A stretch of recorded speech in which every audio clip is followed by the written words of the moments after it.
Podcaster ng Pilipinas. Program, the number of COVID-19 vaccines administered today falls below the 3 million daily target on day one of an ambitious nationwide vaccination drive. The program kicked off amid the new coronavirus variant that is threatening pandemic response efforts across the globe.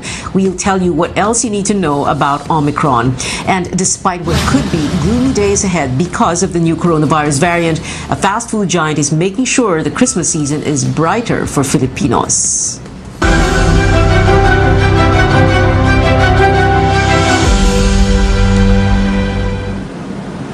Hundreds of thousands of Filipinos across the country got their COVID-19 vaccines and booster shots as the government wraps up day one of the national vaccination drive. The goal is to administer vaccines to 3 million people daily, every day until Wednesday. Now that is down from the initial target of 15 million. Vaccines are Carlito Galvez cites logistical and manpower problems, including the lack of vaccinators and syringes for Pfizer's COVID-19 vaccine in some local governments for the adjusted target. As of 4 this afternoon, over 18% of the daily target, or more than 547,000 vaccines, have been administered. Galvez tells CNN Philippines the government is now eyeing to give booster doses to the A4 and A5 priority groups as early as December 10. These are government and economic frontliners, as well as indigent Filipinos who have completed their COVID-19 shots within the last 6 months. Kasi nakita namin na we have more than enough vaccines already. We have 61 million in our warehouses and 38 million already deployed at the different warehouses ng provinces at saka ng mga regions and also municipalities and cities. And we want to make use of this vaccine as soon as possible time kasi we will be receiving more, 40 million. So how was the first day of this massive vaccination drive? President Duterte visited one of the inoculation sites in the Calabarzon region to check the situation for himself. Caroline Bonquin filed this report from Antipolo, Rizal. We are now in a vaccination site at a mall in Antipolo City, Rizal Province. And much like all of the other vaccination sites nationwide, they're trying to get more vaccinees until Wednesday. And most of those coming in this Monday are adolescents, and they're accepting even those who live in another city or municipality. The national government is paying attention to Calabarzon and Central Luzon despite having over 60% vaccine coverage.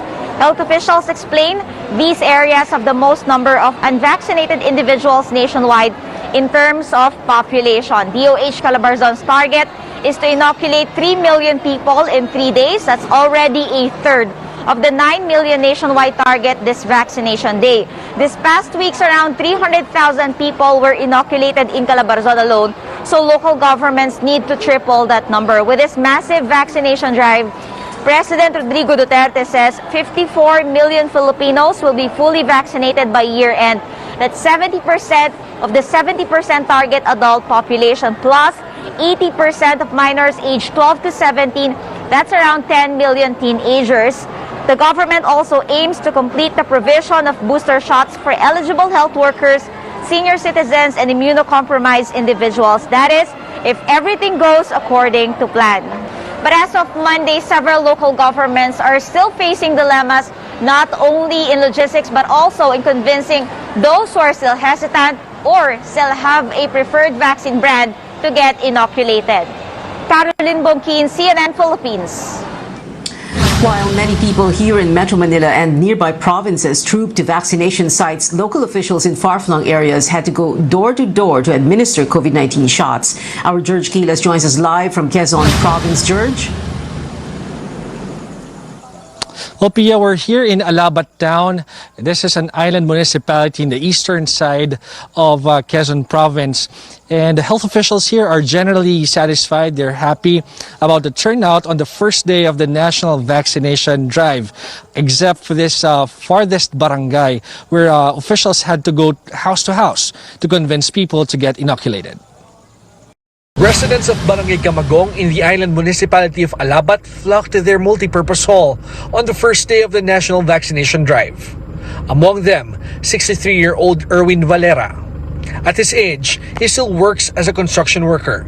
He said the 3-day event was his chance to get extra protection against a deadly virus.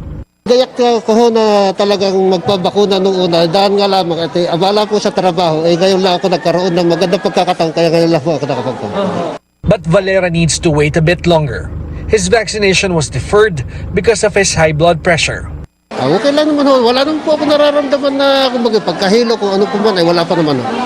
If the vaccination in Barangay Camagong was a hit, it's a different scenario in the town's farthest barangay, Villanorte.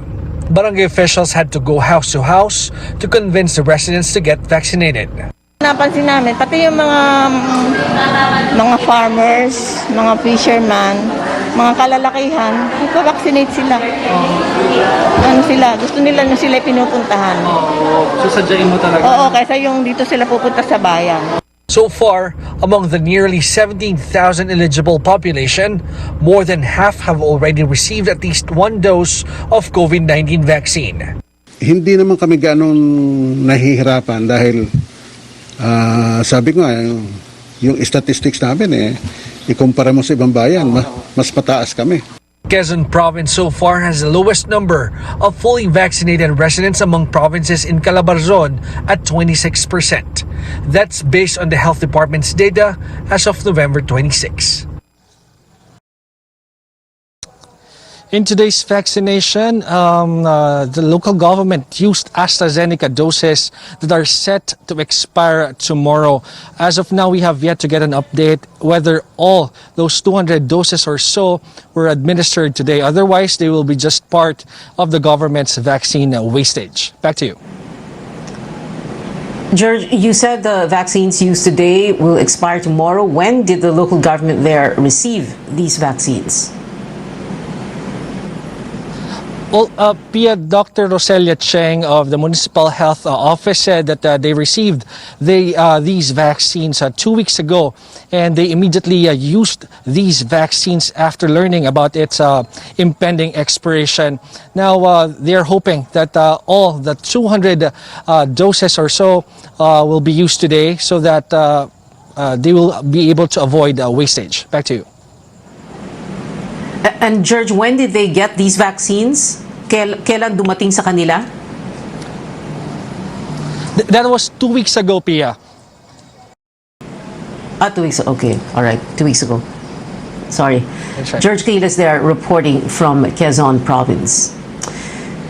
We take a look now at how the national vaccination drive kicked off in other provinces. Vaccination sites across the Bicol region were filled with residents eager to get their doses. Authorities there hope to inoculate more than 1 million individuals during the 3-day drive. Bicol currently has the second lowest vaccination rate in the country. In Cebu, a new house, car, and other incentives await lucky vaccinees. A total of 2,900 vaccination sites in Cebu City were open for the rollout.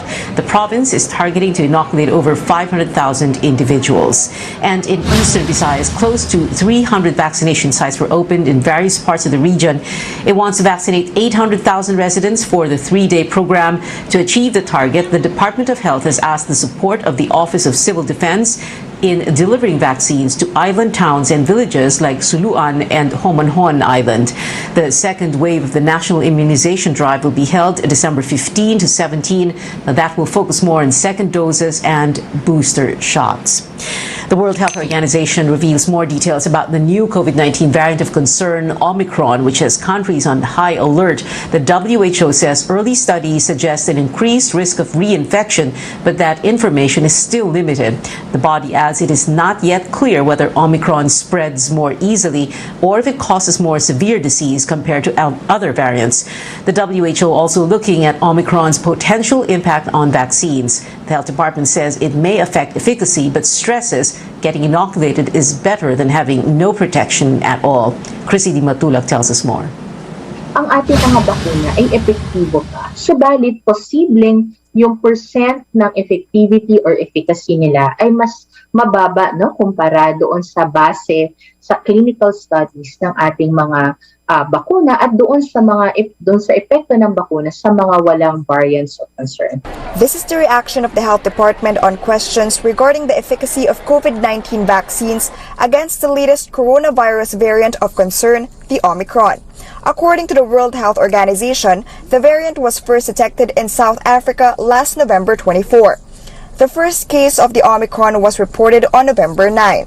The DOH warns that the variant can possibly increase the transmissibility of COVID-19. The Health Department says the Philippine Genome Center has the capability to detect Omicron. However, they urge local government units and testing centers to immediately submit samples of COVID-19 cases for sequencing. Ang ating Philippine Genome Center ay may kakayahan na ma-detect siya. At base sa mga na-sequence natin, hindi pa natin siya nakikita both in our local and our ROF samples. Health Secretary Francisco Duque meantime says vaccination is not the only protection from the virus. He reminds that because of the presence of Omicron, we should not be complacent. Huwag tayong tutulad sa mga bansang Europa, na nagluwag sila sa kanilang mask mandate, yung pag-uutos na mag-mask, nagluwag sa social mobility, sa physical distance. O di, kita nyo, grabe, sipa na naman ang kaso sa kanila. Ayaw natin matulad dito. In terms of preparation for the possible entry of Omicron in the country, the DOH says safety measures are being implemented at our borders. The country has already imposed travel bans on 7 African nations where Omicron is detected. People arriving in the country are also being screened, tested for COVID-19, and subjected to quarantine. Much remains unknown about the newest variant. According to the Health Department, they are closely coordinating with the World Health Organization for more data and findings on the Omicron variant. Chrissy de Matulak, CNN Philippines. A South African doctor who was among the first in the country to suspect a new COVID-19 variant says the cases she treated have been mild and no one required oxygen so far. Some of the symptoms include severe fatigue, headache, coughs, or body pain. Back here at home, the government says it is implementing a 4-door strategy amid the threat of Omicron. The first door refers to travel restrictions being imposed in areas where the new variant may come from. The next are quarantine and testing protocols for international travelers arriving in the country, while the third and fourth are intensified surveillance, detection, isolation, and treatment of cases on the ground. Yung pagre-red list ng mga countries will be dependent kung meron na pong local case ng Omicron doon sa bansa na yon.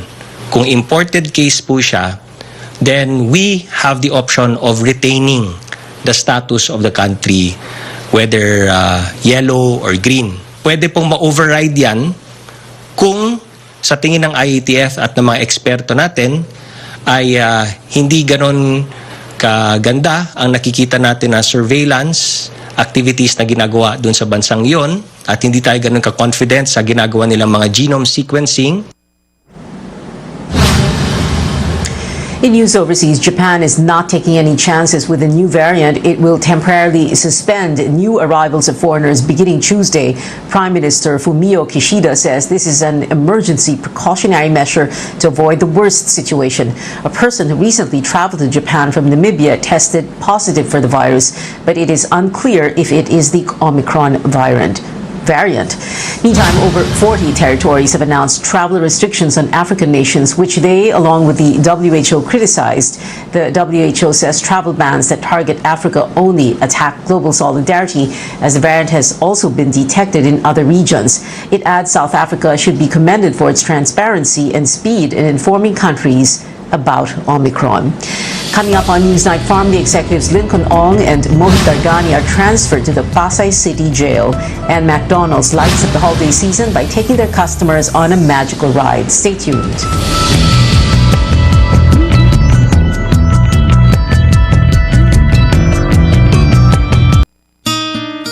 Oh, anyari sa'yo? Ba't nakasimangot ka? Alam ko na. Masakit ang katawan mo, ano? Sa sobrang trabaho? O di kaya masakit ang ulo sa sobrang stress? Break ka muna. Hinga ng malalim at imasahe ang ulo mo gamit ang Herbalaya Liniment Oil. Ako rin ganun eh. Kaya pag mataas ang tensyon sa trabaho, mag-Herbalaya break ka muna. Herbalaya Liniment Oil. Amoy na kaaya-aya. Sa bawat pahid ay ginhawa. Use a carefully selected yeast strain, one that is very robust. This full-flavored lager is multi-award. Over the years, Red Horse has garnered awards for malt selection. and the Australian International Beer Awards. Red Horse clearly is on fire. From video conferencing to virtual happy hours with family and friends, you'll get a kick out of the freshness and boldness of Red Horse. Number 1 ba talaga ang Pure Foods Tender Juicy? The best! No more questions, Your Honor. Walang duda! Pinaka-tender, pinaka-juicy, at pinaka-masarap. Kaya number 1, pa-order by the court! Walang duda! Kids can tell, number 1 ang Pure Foods Tender Juicy. Kabilang ba kayo sa mga Pilipino na nahihirapan sa mga transaksyon dahil wala o kulang ang mga valid IDs? Huwag nang mag-alala dahil narito na po ang PhilSys, ang identification system ng bawat Pilipino. Meron lamang pong 3 steps para makapagrehistro at makakuha ng PhilID. Para sa Step 1 registration, pumunta lang sa register.philsys.gov.ph para makapag-register sa PhilSys online. Sa pamamagitan ng ID natin, ang bawat Pilipino ay meron ng valid proof of identity. At mas mapapadali na ang ating mga public and private transactions. Kaya ano pang hinihintay nyo? Ayaan na sina nanay, tatay at ang buong pamilya. At mag-register na. Ito ang PhilSys, ID natin to.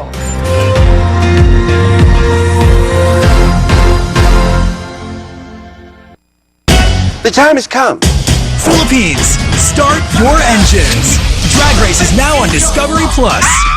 D is for dazzling, for daring, and it's a double D this November. Starting with all of RuPaul's Drag Race UK, including the latest season and the latest of Drag Race Thailand. It's exciting, refreshing. Y'all ready to make Drag Race Hearst-Shirt? Get dragged into D Phenomenon on Discovery Plus. Subscribe now at 129 pesos per month. San Miguel flavored beer! Game! Ang kindness ang tinanim, kindness din ang aanihin. Make life sweet with San Miguel flavored beer with the deliciously refreshing flavors of apple, lychee, and lemon with just the right beer buzz. Bili na sa suking tindahan. Namamas ka po! This Christmas, we may not be celebrating the way we used to because of the ongoing pandemic. But there is still a lot to be grateful for. And definitely a lot of ways we can share the Christmas spirit with others. Ngayong Pasko, bukod sa paghahanda natin ng salo-salo sa sarili nating tahanan, samahan niyo po kami ni Isa na mag-sponsor ng iba pang pamilya para sa kanilang Pure Foods Noche Buena. Mula sa halagang 800 pesos, maaari na tayong magbahagi ng Pure Foods Fiesta Ham, Tender Juicy Hotdog, TJ Spaghetti Sauce. Your new favorite viands are also now made ready to eat by Pure Foods. Crispy fried chicken, caldereta, kare-kare, and many more. Your Noche Buena can be ready in as little as 15 minutes. Wow! Bilis! Isang kompleto at masayang pagdiriwang ng Noche Buena ang naghihintay para sa inyo at para sa pamilyang reregaluhan ninyo ng Pure Foods Noche Buena Pack. Ito ay mahahanap sa San Miguel Foods website. Magtungo sa thehub.sanmiguel.com.ph. Let us continue the spirit of Christmas giving so more of us can celebrate the season. Sama-sama po tayong magdiwang ng Pasko! Buong Pasko sa Paskong Pure Foods!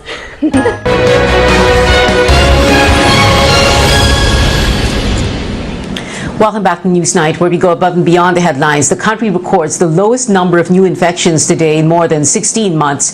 The health department tallied 665 new cases, the lowest since July 14th last year.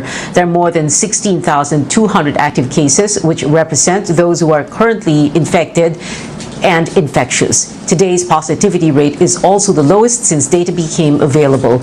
This marks the 17th day in a row that the country's positivity numbers have fallen within the WHO's benchmark of 5%. Two executives of the controversial government supplier Pharmally Pharmaceutical, now detained at the Pasay City Jail, Lincoln Ong and Mohit Dargani, were transferred there this afternoon over their refusal to submit documents needed for the Senate Blue Ribbon Committee's probe into their company. Our Amor Santos tells us more. After being detained in the Senate, formerly executives Mohit Dargani and Lincoln Ong are now here at the Pasay City Jail. They will join more than 1,000 inmates in this facility that has a 1,000% congestion rate. Prior to the transfer, Dargani and Ong had a medical checkup at the Senate. Their antigen tests were negative for COVID-19. They were also given time to talk with their lawyer and family members. Dargani's mother visited him at the Senate, while Ong's wife came with him all the way to the Pasay City Jail. She asked for privacy. Attorney Don Kapunan says it was his client's decision not to submit the financial documents sought by senators. Lawmakers believe this will shed light on Farmali's alleged anomalous transactions with government for the supply of medical goods amid the pandemic. But Farmally officials say the senators should have filed charges instead of dragging the Senate inquiry. I think they have come to that point already na wala na, nothing to lose na sila eh. Kumbaga, this is the worst that could possibly happen to them. So I think it was a conscious effort that they made, as I've said, not to reveal the documents. Kapunan says even if Dargani and Ong would attend the next Senate hearings, they decided to no longer give material information, invoking their right against self-incrimination. Another lawyer, Ferdinand Topacio, says he's now preparing to file cases against senators, but he did not elaborate. They already filed petitions with the Supreme Court. Senate Blue Ribbon Committee Chairman Richard Gordon says the Farmally officials' continuous lying and refusal to answer questions truthfully and forthrightly have crossed the line. He says their transfer to the Pasay City Jail is also to protect the Senate as an institution, which has the power to cite uncooperative resource persons in contempt and send them to jail. Another Farmally official, Mohit's sister Twinkle Dargani, will remain detained in the Senate in consideration of her mental health. Amor Santos, CNN Philippines.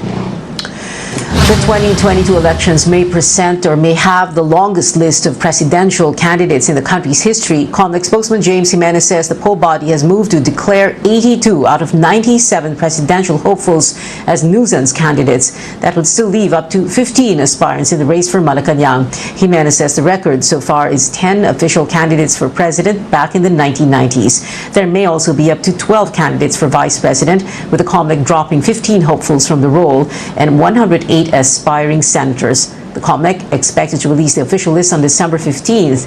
Meanwhile, the poll body is preparing to hold mock elections exactly a month from now.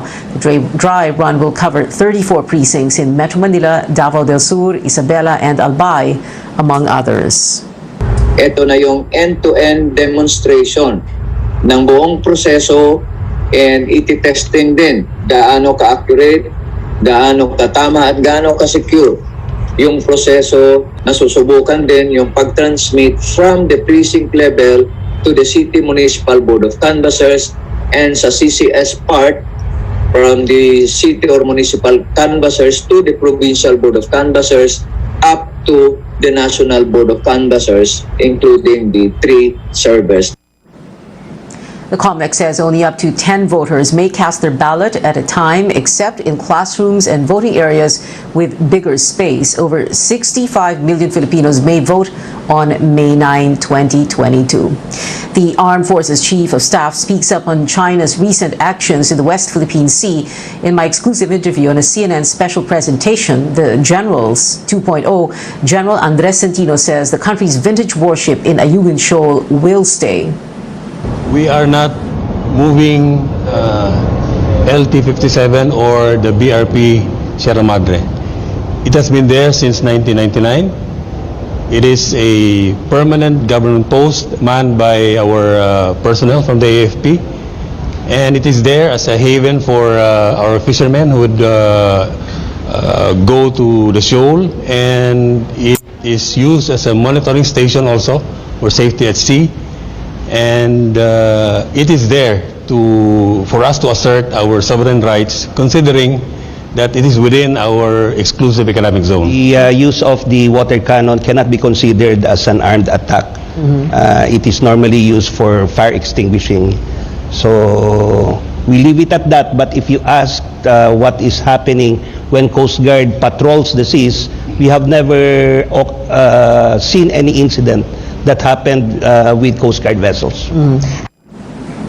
catch the full interview with Centino, as well as the PNP chief, the Philippine Coast Guard commandant, and the Drug Enforcement Agency Director General on The Generals 2.0, airing December 5, Sunday, 8 p.m.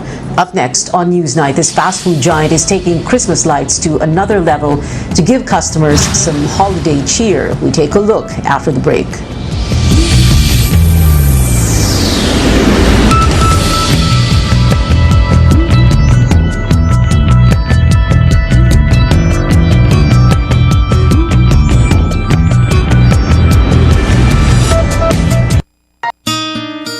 O, anyari sa'yo? Ba't nakasimangot ka? Alam ko na. Masakit ang katawan mo, ano? Sa sobrang trabaho? O di kaya masakit ang ulo sa sobrang stress? Break ka muna. Hinga ng malalim at imasahe ang ulo mo gamit ang Herbalaya Liniment Oil. Ako rin ganun eh. Kaya pag mataas ang tensyon sa trabaho, mag-Herbalaya break ka muna. Herbalaya Liniment Oil. Amoy na kaaya-aya. Sa bawat pahid ay ginhawa. 2016, marami na ang nagbago sa ating bayan. Mga pagbabagong nakikita, nararamdaman at napapakinabangan ng Pilipino. Ito ang pamana ng pagbabago. Petron Diesel Max keeps your engine clean and protects it against corrosion, so nothing gets in the way of your engine's power. Petron Diesel Max. Tough outside, clean inside. When it comes to my family, I make sure to give them only the best. Meals that are healthy, safe, and flavorful. Enjoy home-style goodness with Magnolia ready-to-cook chicken templados. Pre-marinated, it is made from fresh chicken. It is so easy to prepare and super delicious. Also high in protein, which helps boost our immune system. Get your Magnolia ready-to-cook chicken templados from Magnolia Chicken Stations in chicken tocino flavor and the chicken teriyaki. Sa pagbangon ng mga Pilipino, saludo ako sa mga taong patuloy na humaharap sa hamon ng pagbabago. Bilang isang ina, handa akong gawin ang lahat para sa kaligtasan ng aking mga anak. Pandemya man, tuloy pa rin ang serbisyo para malinis ang kapaligiran. Serbisyong publiko para sa kaligtasan ng lahat. Sa panahon ng krisis, ikaw, ako, magtulungan tayo. Saludo ako sa Pilipino. Bawat patak, may sarap, may lakas, sulit. Red Horse Beer.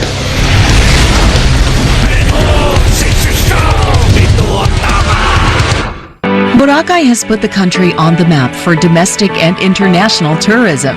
It is only fitting that the gateway to this paradise island is modern and state-of-the-art. SMC Infrastructure has taken the lead in overseeing the improvements of the Boracay Airport.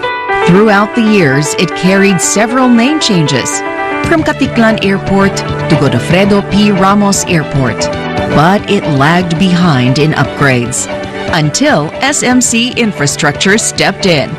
Now the current and long-term developments include the construction of an international airport passenger terminal. SMC Infrastructure also extended the existing runway to better serve bigger aircrafts. From 950 meters, it now stretches up to 2,100 meters long, keeping passengers happy and satisfied as they escape into the relaxing beaches and waters of Boracay.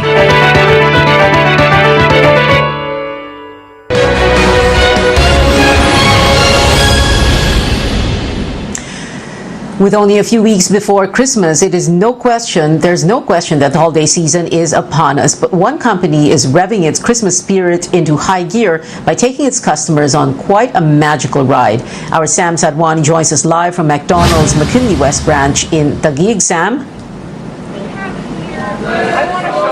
Thanks so much, Pia. That's right. The Christmas season is undoubtedly here, especially for us Filipinos who start celebrating the holiday season as early as September. And in the spirit of spreading happiness, McDonald's is taking it up a notch with the launch of their first ever ride-through Christmas light show.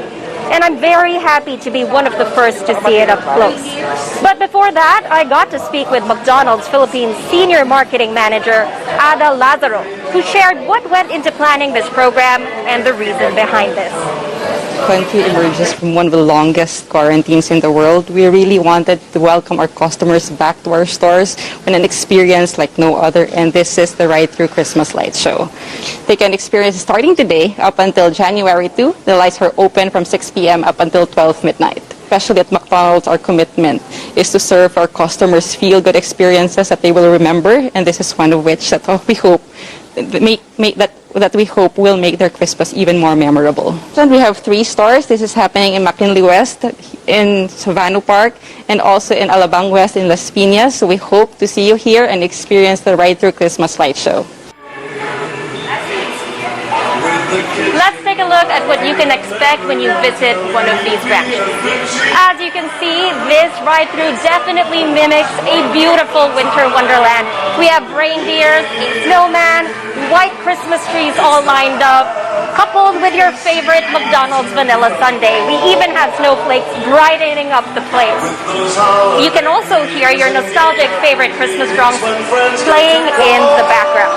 It's truly a sight to behold, one that I'm sure families and friends would love to experience together.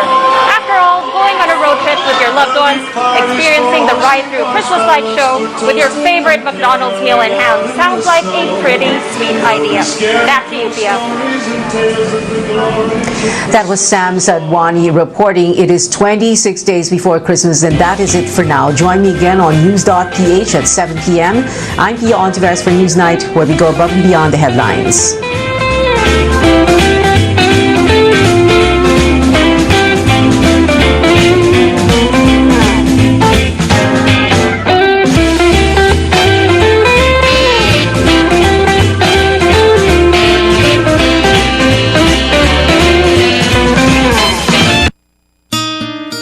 Oh, anyari sa'yo? Ba't nakasimangot ka? Alam ko na.